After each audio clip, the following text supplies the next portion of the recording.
La propaganda fa brutti scherzi e continuare a dire che ci sono 20 miliardi di residuo fiscale è falso. Abbiamo voluto chiarire questi numeri, non sono 20 miliardi, abbiamo visto che sono molti meno. Il residuo fiscale del Veneto, ovvero i soldi delle tasse pagate sul territorio che vengono spesi in altre zone d'Italia, ammonta a 9,5 miliardi di euro nel 2014, ultimo anno per cui il dato è disponibile. Cifra che si riduce a 3,5 miliardi se si considera la quota veneta di copertura del deficit statale.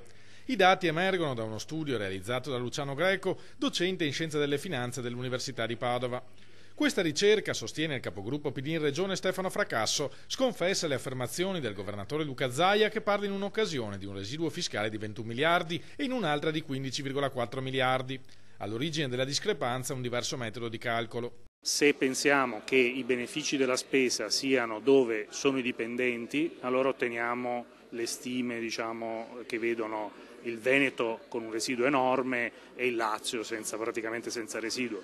Se invece pensiamo che anche le spese fatte per le caserme oppure per i ministeri centrali, la parte centrale delle amministrazioni, comunque debba essere in qualche maniera ripartita fra le varie regioni perché beneficia tutti i cittadini, allora vengono fuori delle stime un po' più ragionevoli. Secondo questo metodo di calcolo, l'89% di quanto versato dai cittadini della regione tornerebbe in Veneto, contro il 91% della provincia autonoma di Bolzano. Una differenza non certo clamorosa.